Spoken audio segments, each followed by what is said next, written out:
Hey, what's up? In this video, I'm going to break down how I used Blender to create my most recent animation. I think one of the most obvious things that stands out about this project is that I had to actually create a section of a city for the action to take place in. The first thing I needed was an HDRI. This is an outdoor scene, and I wanted accurate lighting and shadows, so I went to the Polyhaven website and downloaded the free HDRI Alps field. If you're new to Blender, you can set that up by going to the World Properties tab, click on the dot next to Color, choose Environment Texture, click Open, and navigate to where you saved the HDRI. Also, click on the Render view to check it out in Blender. Then go to the Render Properties tab, scroll down to Film, expand the menu, and enable Transparent to hide the background while you are working. The next thing I needed for my scene was buildings. I used the Cyberpunk kit from Kitbash 3D. I just want to say really quick that I'm not sponsored by anyone. As I mentioned different brands or websites in this video, I'm just stating what I used and where you can get it. Also, please consider subscribing to help support the channel. Having that out of the way, I used the Kitbash 3D, Cyberpunk kit, and City Streets kit. Kits are frequently in rotation for being on sale, so my recommendation is to wait for a sale and save yourself some money. When I downloaded these kits, I set the files up in my asset browser so I can easily add them to my projects. I didn't really use any of the skyscrapers that come with this kit, just the smaller buildings. I used each one multiple times, but I rotated the duplicates so they all looked like different buildings. The next thing I needed was streets. I wanted these to look realistic too, so I searched for some PBR materials. I couldn't really find anything that I was satisfied with, so I created my own streets. I added a car to my scene and placed it near garage doors and storefronts where I could adjust the scale of the car to match the scene. I opened a new Blender file and I added a mesh plane. Scaled it along the y-axis until it was proportionally about one city block long. I created a texture similar to asphalt. Then in edit mode, I subdivided a few times until I could select a row of faces and add additional textures for the colored lines. I appended the scaled up car from my animation file and used this for reference in matching the scale for my streets. I scaled the streets now instead of doing it later in my animation file because I'm adding the streets to my asset browser, and if the scale is already matched, I won't have to make that adjustment every time I use the assets. Once I was satisfied with how the streets and intersections looked, I baked the textures into color, roughness, and normal maps. I made additional variations and also created some street signs. Then I added the streets to my asset browser, saved, and closed the file. I'll put a link in the description to where you can find and use these assets. I hopped back into my animation project and added the streets from the asset browser. It can be fun building this way, but I had to resist the temptation to create an entire city in one scene because I would have had a lot of trouble rendering it. I decided to add an intersection with two main avenues and a few side streets. Then I made instanced copies of the buildings to fill up the scene. I reused the same streets several times in my animation, but rendered at different camera angles so that it always looked like my car was in a different place. I used the City Streets kit to add benches, trees, bus stops, trash cans, traffic lights, street lamps, and so on. Again, I had to resist going overboard with the extra details and only add them along the main avenues and in places where they would be seen. Now it was time to add some cars. I went to Blendswap and looked for a few free cars to use for the background. That's also where I found the skyline that I used as the main car. This model license is CC BY, which means I can use it, but I have to give credit to the creator. I'm not sure if I'm saying this right, but thank you Tickety Boo, or is it Tiki Taboo? I'll leave a link in the description as well as credits to any of the other cars I used in the background that have a CC BY license.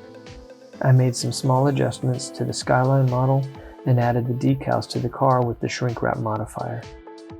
I used the free Rigacar add-on to animate the car, and this add-on is great for matching the rotation of the wheels correctly to the street, animating drift, roll, and bounce. I found a great tutorial for setting this up, and I'll also put that link in the description. I used a Bezier curve as the path for my car and set the rig bone constraint to follow the path.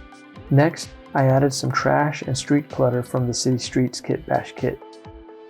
Finally, I went to Mixamo.com and downloaded some free characters with basic animations like walking and sitting. I placed the characters in a few key places where they would be seen, but again, careful not to add too many. At this point, I felt like I was ready to start rendering, so I set up my first camera to follow the same path as the car.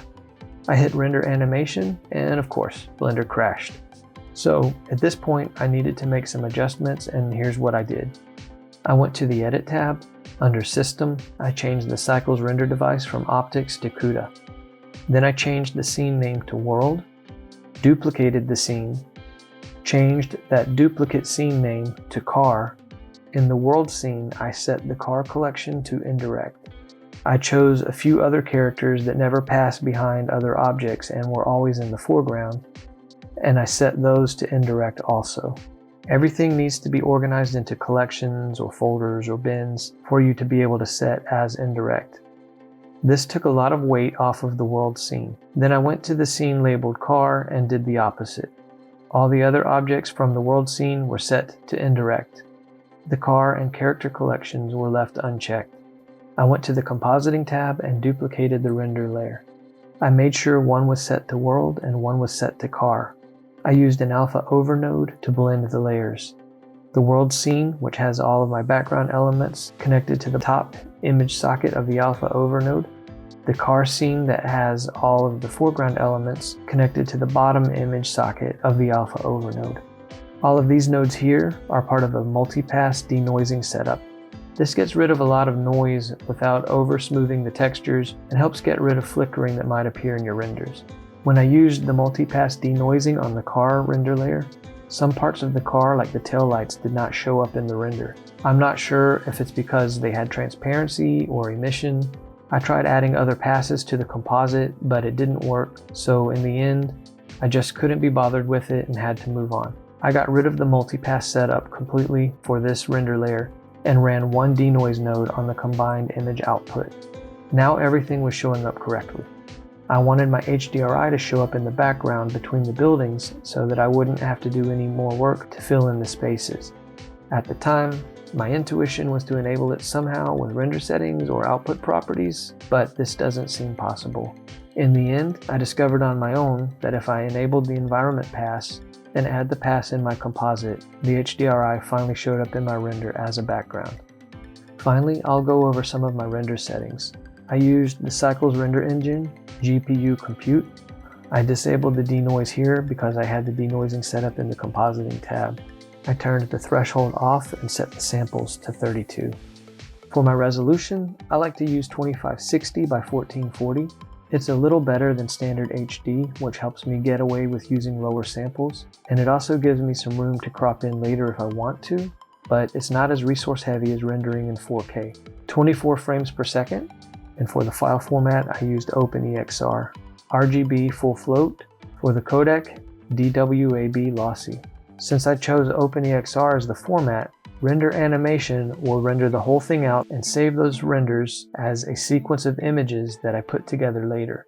Each camera angle in my final animation was a separate image sequence. After the render animation process is complete, I opened a new Blender project and went to the Composite tab. Enabled Use Nodes, then I deleted the render layer and added an image node. In the image node, I loaded the image sequence that needed to be rendered to video. Then I added a glare node, changed it to fog glow, and changed the size to 7. Next, I went to the Texture Properties tab down here and added a noise texture. I changed the name to grain. Back in the compositor, I added a texture node, then chose grain from the menu. I added a mix node and changed it to multiply. Connected the output from the glare node to the top image socket and connected the output of the texture node to the bottom image socket. Then adjusted the factor down to about 0.2. This gives the final render some film grain. Then I went to the output properties, changed the resolution to match my project size. I made sure the frame rate was the same, and for each image sequence, I changed the end frame to match the number of frames I had rendered.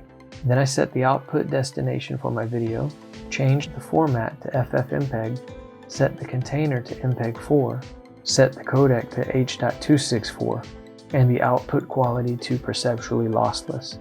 Finally, I went to the Render tab to render the animation and repeated this process for each image sequence. After all of my sequences were rendered to video, I put them together in Premiere, added the music and sound effects.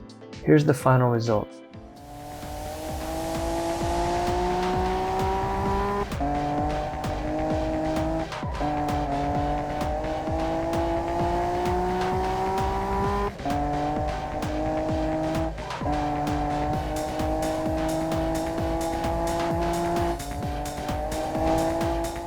I hope you found something useful in this video. Please consider subscribing to support the channel, and have a great day.